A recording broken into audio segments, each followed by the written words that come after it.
Hello good morning friends, कैसे हैं आप लोग। मैं जा रहा हूँ जरा बाहर और आज कुछ काम है और सब लोग तैयार हैं। मम्मी खाना लेके तैयार हैं, लेकिन खाना खा करके अब निकलते हैं और आइए चलते हैं। सुबह भी हो गई है और कहाँ जा रही हो बाहर? हम लोग मार्केट करने जा रहे हैं। हाँ, ये लोग मार्केट करने जा रहे हैं।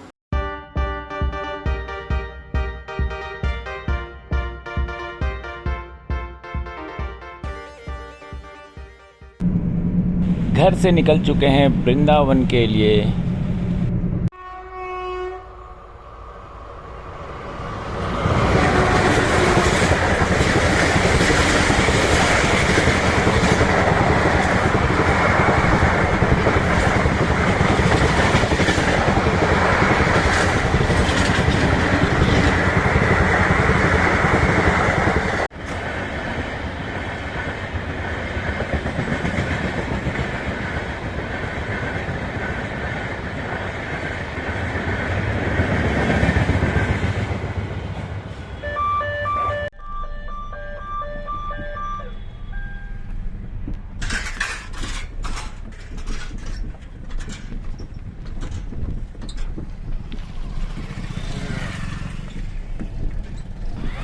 अब हम पहुंच चुके हैं वृंदावन और वृंदावन से लगभग ये 2 किलोमीटर दूर हाईवे से एक गांव में जा रहा हूं।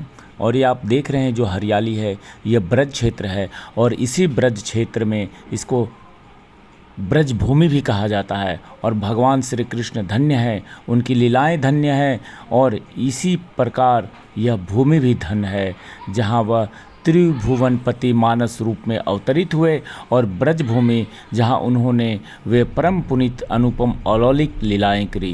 हिंदुस्तान में अनेक तीर्थ स्थान है, परंतु सबका अलग अलग महात्म्य है। और ब्रज भूमि की बात करें तो ब्रज भूमि में तो एक अलग ही आनंद है और जो भी इस ब्रज भूमि में आता है वो यहीं का हो जाता है, क्योंकि कहा जाता है ब्रज का रज को माथे पे लगाइए, तिलक लगाइए और ब्रज के रज को अपने साथ घर ले जाइए, क्योंकि इस धरती में वो पॉजिटिव एनर्जी है जो कि हम यहाँ आकर के फील कर सकते हैं। तो मैं जहाँ आना था वहाँ आ चुका हूँ और ये कुछ एरिया है जहाँ पे मुझे विज़िट करना था, लेकिन ये सारा ब्रज क्षेत्र 84 कोश के अंदर ही आता है।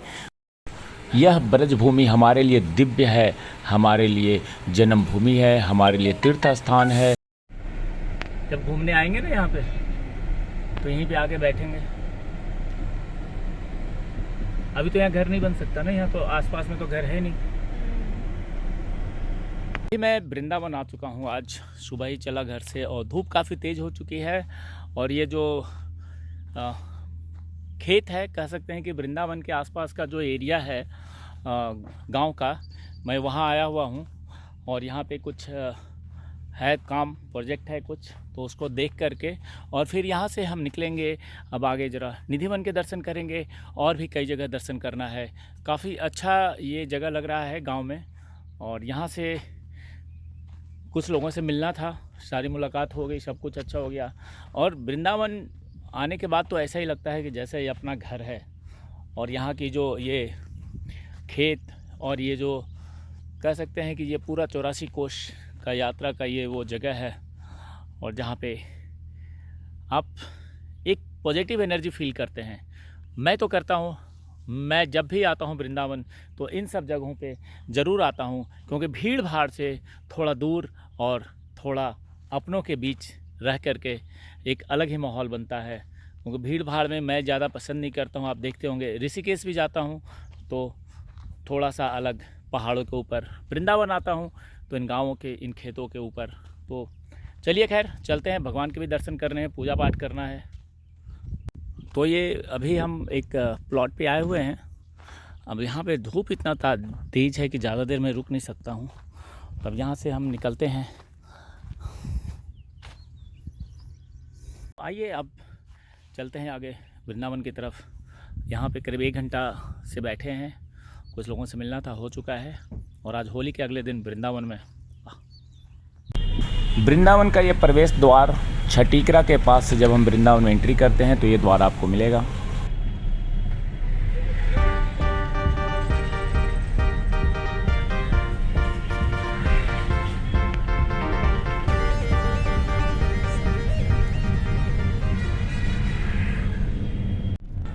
अब हम प्रेम मंदिर के आगे से गुजर रहे हैं और हमारा अभी जाने का प्लान है निधि वन, और निधि वन चलते हैं। अभी ऑटो रिक्शा पे बैठ गया हूँ और ऑटो रिक्शा से ही जा रहा हूँ निधि वन।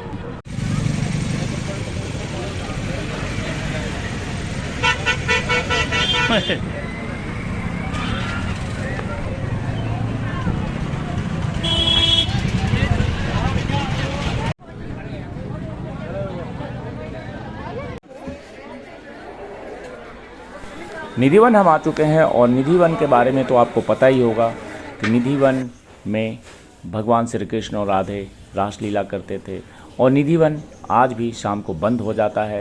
मूर्ति कृपा से आज यहाँ 5000 मंदिर है। पहले वृंदावन ऐसा जंगल था कन्हैया के समय पर। वृंदा नाम तुलसी, वन नाम जंगल, 3 तुलसी है। राम तुलसी, श्याम तुलसी, वन तुलसी। राम श्याम तुलसी हर जगह होता है, ये वन तुलसी है, इस वन में ही रहती है। रात्रि में गोपी बनती है जब रास होता है। बोलो रास बिहारी की जय, राधा रानी की जय। हंसो ताली बजाई गए।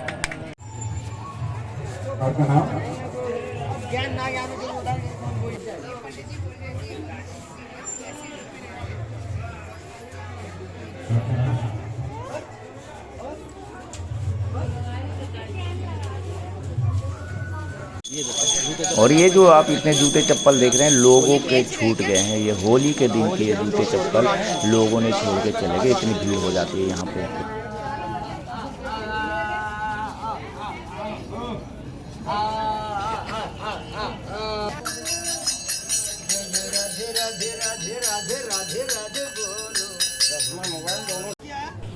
निधि वन के बारे में पूरी विस्तार से मैं एक अलग से वीडियो बनाऊंगा, जिसमें आपको निधि वन के बारे में, रहस्य के बारे में सब बताऊंगा। आज जो बताया गया अभी कि ये पूरा वन तुलसी है, यानी कि ये तुलसी जी का पौधा है जो कि इतना बड़ा है। और उसके बाद ये निधि वन के अंदर हम लोग अभी घूम रहे हैं, और निधि वन की अपनी एक अलग ही महत्ता है जो कि मैं लगातार आपके साथ बता रहा हूँ। निधि वन में आज भी किसी को रात को रुकने नहीं दिया जाता है। कभी कभी कुछ लोग चुपके चोरी वहाँ रुकने की कोशिश करते हैं, लेकिन उन्हें वहाँ से निकाल दिया जाता है। यहाँ तक कि जो बंदर यहाँ घूमते हैं वो भी शाम को निधि वन से निकल जाते हैं अपने आप। तो मैं विस्तार से इसके बारे में अलग वीडियो में बताऊँगा आपको, आप ज़रूर देखिएगा उस वीडियो को। निधि वन के पूरा दर्शन हो गए और निधि वन के बारे में मैंने आपको सब कुछ बताया, और हम अब यहाँ से आगे निकलेंगे और आगे हमारा ये सफ़र जारी रहेगा। बने रहिए। ये फल बिक रहा है और हम यहाँ से अब जा रहे हैं बिहारी जी के मंदिर, बांके बिहारी जी के मंदिर। और बहुत ही प्राचीन मंदिर है जो कि 550 साल पुराना मंदिर है। तो यहाँ से हम पैदल ही निकले हैं, लेकिन अब ई रिक्शा ले लेते हैं क्योंकि यहाँ से दूर है थोड़ा, और धूप बहुत ही ज़्यादा तेज़ हो रखा है। तो हम अभी ई रिक्शा से चलते हैं बिहारी जी के मंदिर। और बिहारी जी के मंदिर खुलने का वक्त है शाम को 5:30 बजे, लेकिन अभी दिन के सिर्फ 4 बज रहे हैं। तो हम कोशिश ये करेंगे कि वहाँ पे कुछ खा पी लें, भूख भी लग रही है तेज़। लेकिन सबसे पहला हमारा लक्ष्य है बिहारी जी के दर्शन में। और बिहारी जी के दर्शन हमें ये पता चला है भीड़ बहुत ज़्यादा है, अनलिमिटेड भीड़ है, लेकिन उसी भीड़ में हम अंदर जाएंगे और व्यवस्था बनाएंगे देखने के लिए। वहाँ पे जॉनी महाराज हैं, मैंने जॉनी महाराज को फ़ोन भी किया है। जॉनी महाराज अब देखते हैं कि जॉनी महाराज क्या करते हैं, और उन्होंने कहा है कि आप आ जाओ, हम आपको दर्शन कराएंगे। क्योंकि भीड़ इतना है कि मैं भीड़ में इतना प्रेफर नहीं करता हूँ और मैं भीड़ से अलग हट जाता हूँ। तो चलिए, बिहारी जी के मंदिर के आसपास हम आ चुके हैं, और ये जो दुकानें हैं, ये बिहारी जी की गलियों में जब आप जाएंगे तो आपको ये पेड़े की दुकानें, फल फूल की दुकानें, हर चीज़ की दुकानें मिल जाएगी। और लोग अभी से ही बैठे हुए हैं इंतज़ार में। आहा, रबड़ी, मलाई, सब चीज़ मिलता है। वृंदावन की बात ही अलग है, क्योंकि ये कृष्ण की भूमि है, और कृष्ण की भूमि में तो दूध मलाई की बात ना हो तो ये तो बिल्कुल बेईमानी होगी। और देखिए, हर दुकान पे पेड़े बिक रहे हैं। पेड़ा तो ख़रीद करके ले करके जाना है घर। और अभी यहाँ पे अब हम कुछ खाने आए हैं, लेकिन अब खाएंगे नहीं, हम निकल जाएंगे क्योंकि भीड़ बहुत ज़्यादा बिहारी जी के मंदिर पे हो रही है।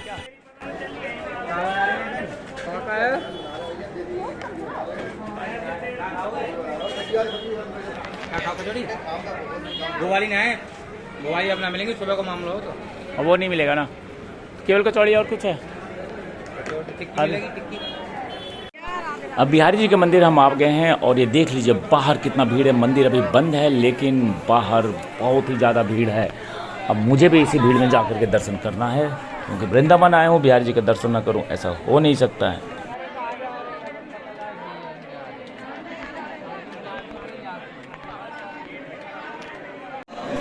आखिरकार मंदिर के अंदर हम आ चुके हैं और बिहारी जी के ये मंदिर देखिए कपाट अभी बंद है और यहाँ से बहुत ही शांति से दर्शन हो रहा है। अभी थोड़ी देर में कपाट खुलने वाला है, उसके बाद इतनी भीड़ आ जाएगी, बाहर जितने लोग इंतज़ार कर रहे थे सब आ जाएंगे। और अभी खैर हम बहुत ही इत्मीनान से इंतज़ार कर रहे हैं कपाट खुलने का।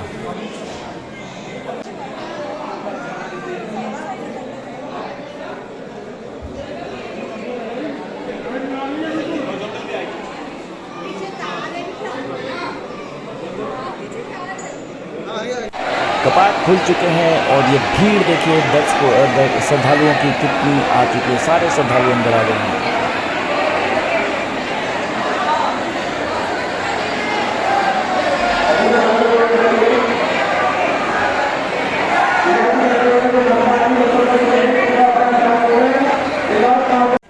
बिहारी जी के दर्शन करने के बाद अब हम निकले हैं बाहर की तरफ और हमें कुछ यहाँ पे ख़रीदने हैं सामान अपने घर के लिए, कृष्ण भगवान के लिए, और चलेंगे यमुना जी पे ज़रा नौका विहार करेंगे।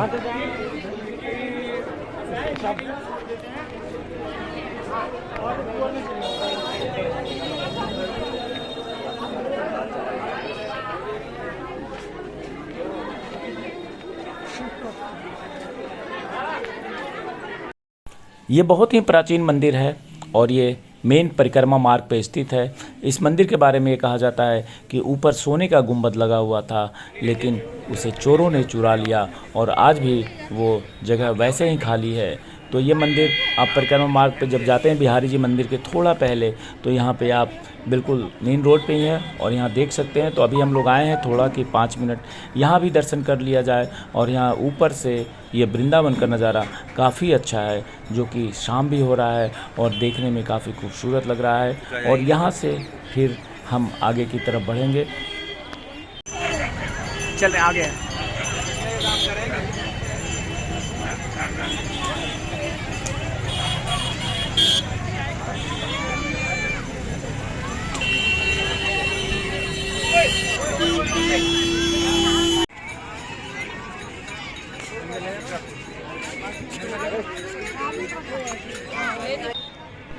यमुना जी के किनारे हम पहुंच गए हैं और ये केसी घाट है।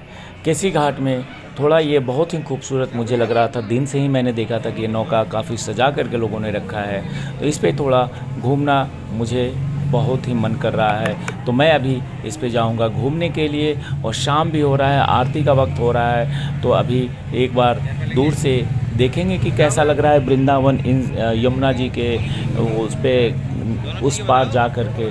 तो थोड़ी ही देर में अभी पहले नाव वालों से बात कर लिया जाए, कितना पैसा लेंगे, क्या चार्ज करते हैं, क्योंकि नाव वाले भी बहुत ज़्यादा ये टूरिस्ट समझ कर के उल्टा पुल्टा लेते रहते हैं। लेकिन चलिए चलते हैं और बात करते हैं इन लोगों से, देखते हैं। और घूमना है, जो भी पैसा लगे उसमें अब ज़्यादा चिंता नहीं करना, घूमना है तो घूमना है।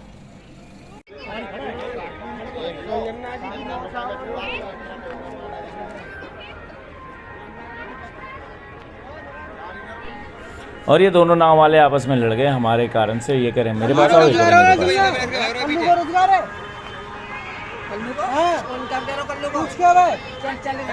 हम अपने आए यार, बाहर के आदमी है ये यमुना मैया की जय।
नौका विहार करने के बाद अब हम चल रहे हैं इस्कॉन मंदिर की तरफ और इस्कॉन मंदिर के कीर्तन में शामिल होंगे।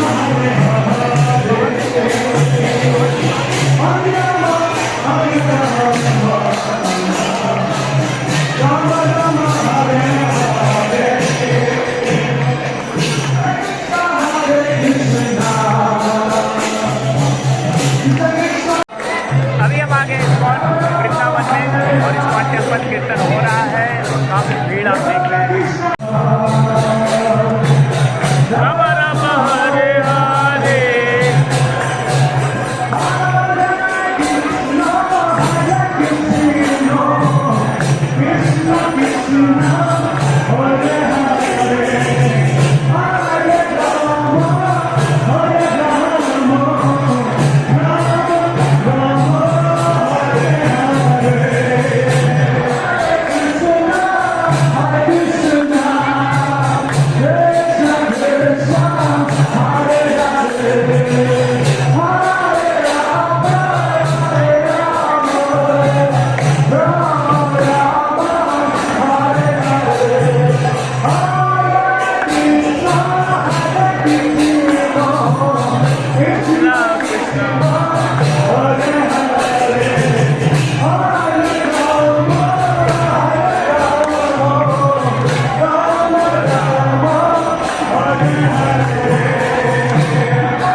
हम इस्कॉन से निकल गए हैं और अब इस्कॉन से आगे चल रहे हैं। हमें खाना भी खाना है तो फोगला आश्रम जाने का प्लानिंग है। तो आइए चलते रहते हैं और वृंदावन के दर्शन करते रहते हैं। बहुत ही आनंद की ये जगह है जहाँ हम आज आए हुए हैं। सुबह से निकले थे घर से, शाम हो गई, शाम के रात हो गई है और अब हम वापस दिल्ली की तरफ निकल रहे हैं। और ये ढाबे हैं रास्ते में बने हुए। जब हम निकलते हैं अटल्ला चुंगी से जमुना एक्सप्रेसवे के लिए तो ये रास्ते में तो बहुत ही गजब गजब के ढाबे, देखने में काफ़ी सुंदर लग रहा है। इनकी लाइटिंग्स और इनका खाना तो पता नहीं, क्योंकि मैंने कभी खाया नहीं ढाबे में। मैं हमेशा वृंदावन में आश्रम में ही खाना खाता हूँ और वो भी फोगला आश्रम में। लेकिन जब जाता हूँ इन रास्तों से तो ये रास्ते मुझे बहुत पसंद आते हैं और खूबसूरती लगती है रात को जब लाइट्स ऑन होता है। तो खैर आज वृंदावन का दर्शन काफ़ी अच्छा हुआ और अब हम घर की तरफ निकलते हैं। बने रहिए चैनल पे, सब्सक्राइब कर लीजिए, शेयर कीजिए दोस्तों के साथ और अपना प्यार बनाए रखिए।